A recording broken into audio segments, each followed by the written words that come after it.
Hello, and welcome to another lesson of Dave Matthews Music. Today's lesson is Jimi Thing. Starting off, if you're having trouble with any particular riffs, each one of these videos has associated videos of individual riffs, and you can watch those if you're having trouble. Jumping right into this, it's important to note that this whole song is basically an E major to an A major.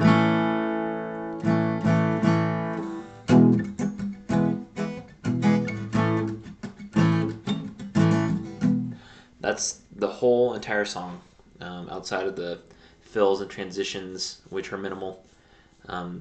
Beginning right here, and that's going to be your index finger on the 6th string at the 7th fret, and then swinging down your ring finger right there. Then putting the index finger on the 5th string of the 7th fret.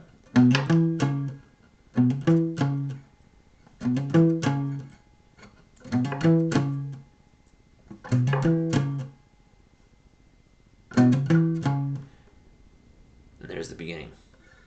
It'll transition into a chord change here, which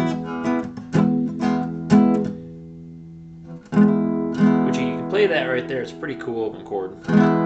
You'll see that in songs like Joyride, and I believe So Damn Lucky also uses a variation of this.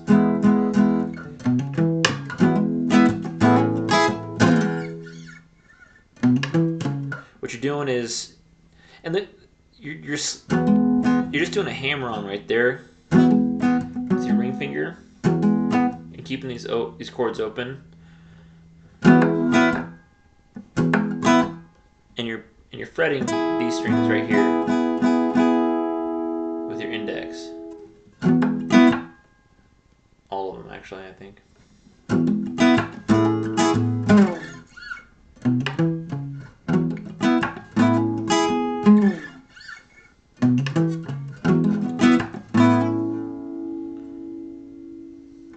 Same thing here, keeping the index fretted down and doing a hammer-on. The tabs call for just, but I think it sounds a lot better if you include the bass strings, the E and the A.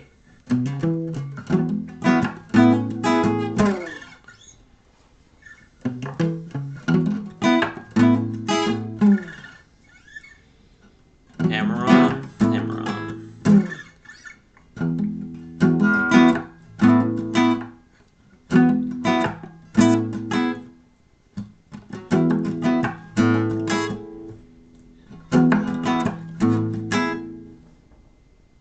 Play with that.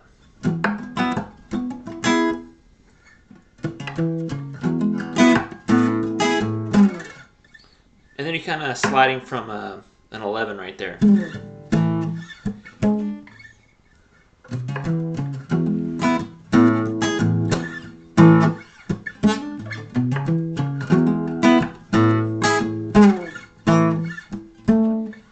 Now, last part is a slide on the 11th fret on the 5th string. I don't really end anywhere, just sort of slide down into nothing.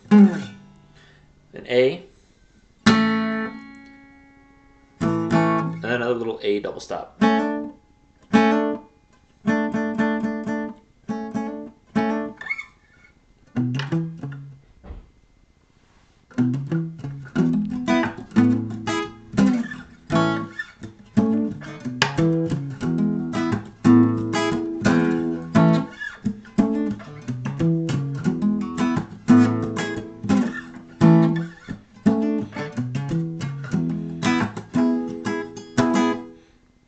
And there's where the transition begins. Just an E chord. That's the 3 strings on the 2nd, 3rd, and 4th string at, looks like, the 9th fret. And that's just a variation of an E chord.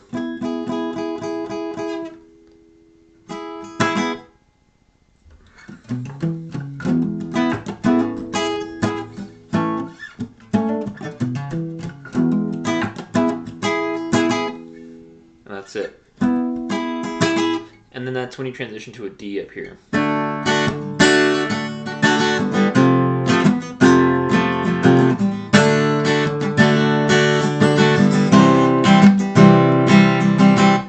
So when you do that transition,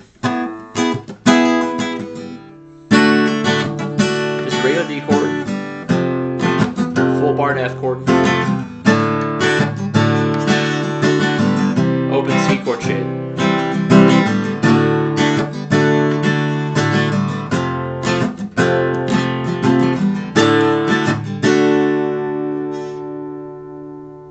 Now it's important to note that Tim is playing with him sometimes, and he likes to do this right here. When you're playing the C chord, you'll go from D to the F, D,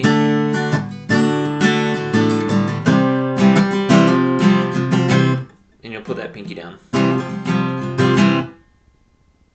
It's kind of cool. I don't really play it like that very often by myself, but if you do that, cool. If not, that's cool too. Moving on to the next transition would be to this little guy right here. And it's pretty cool. I like, when I first heard it, I was like, I guess kind of thought that was a really awesome sound that he made, but it's really simple. If you're familiar with Everyday,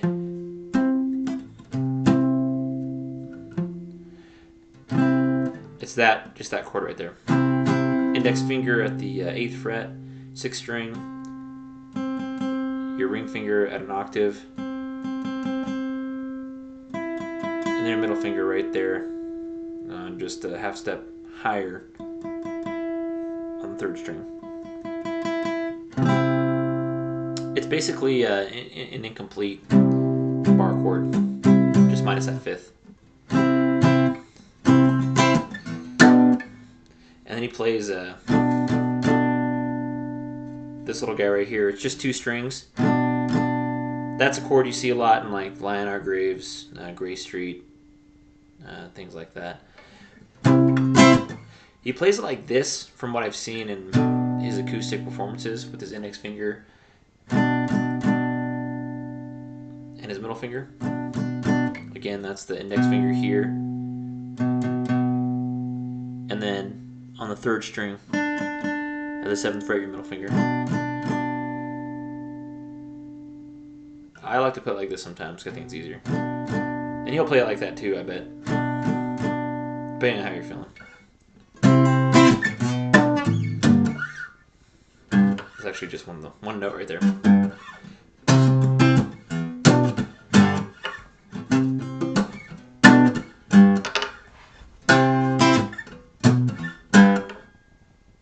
Pretty simple.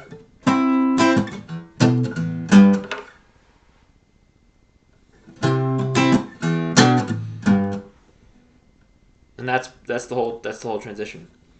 And then next is the pre-chorus, which is kind of a similar thing to Best of What's Around. Only instead of playing that F, you're playing an open E at the end.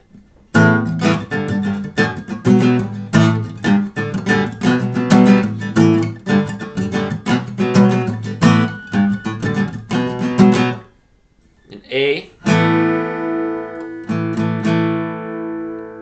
you can play it however you really want. I don't think it really matters. I don't think he uses that note right there. I think he uses the lower ones.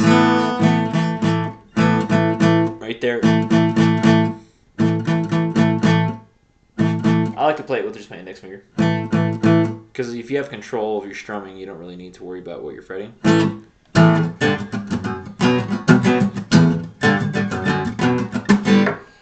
And it's important really to know that this is kind of a messy pre-chorus. It's not really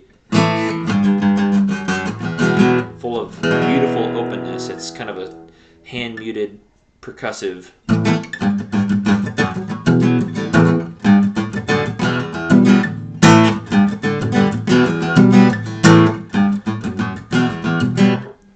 And you'll see that's kind of the way he plays it there at that last part in acoustic performances.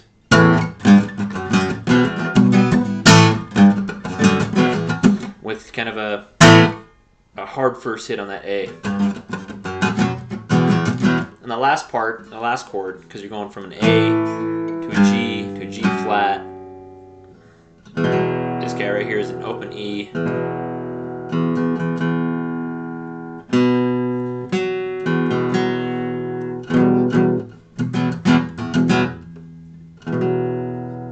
It's basically an open version of this kind of chord right here.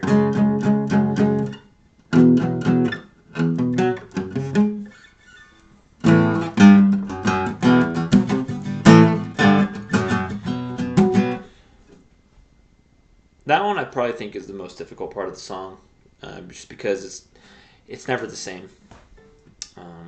But I'll let you decide how you want to play that. Moving on to the next part after that is just how does it go? Oh yeah, it's the E card. Yeah, he'll come up and he'll play this here.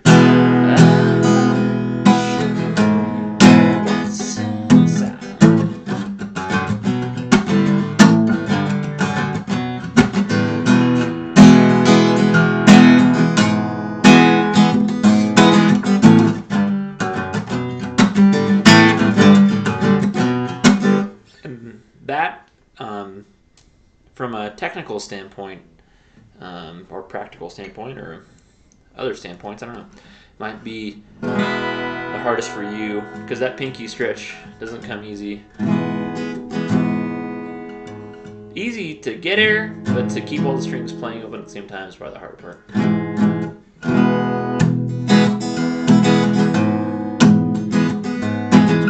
You'll notice that when I'm playing it, my pinky's kind of hovering, waiting to go fretted.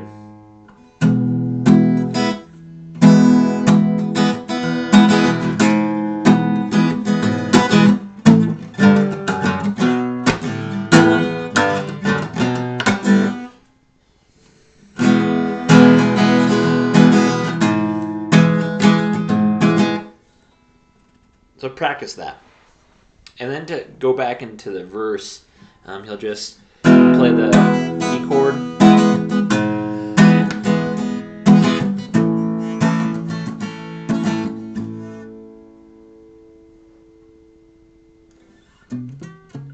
That's it.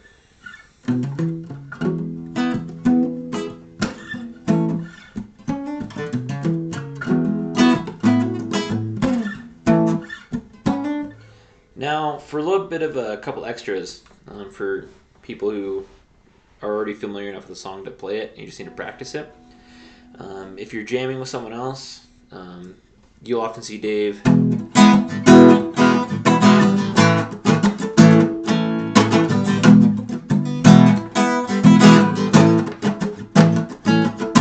that's when Tim's kind of going crazy.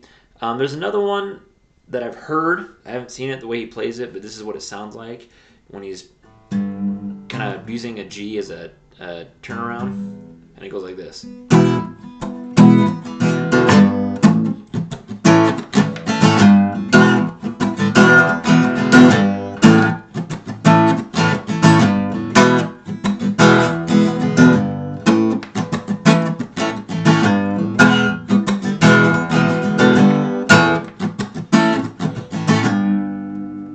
And just using that G as kind of a ending and beginning transition.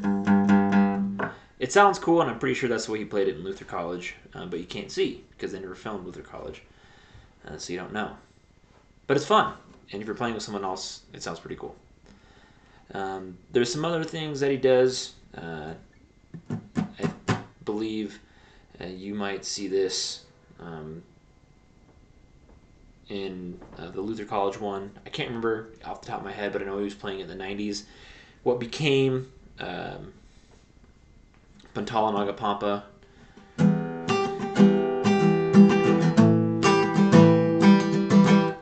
That, I think, was originally called What Will Become of Me.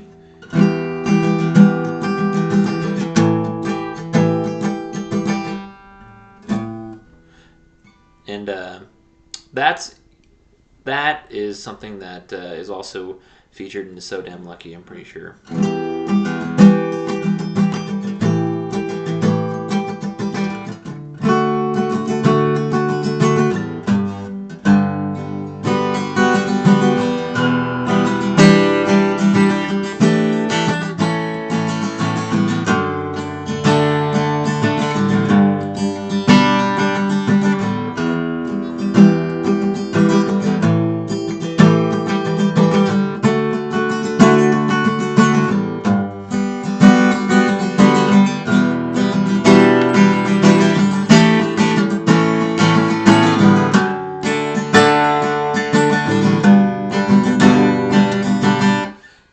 I'm not going to explain where all the fretting is.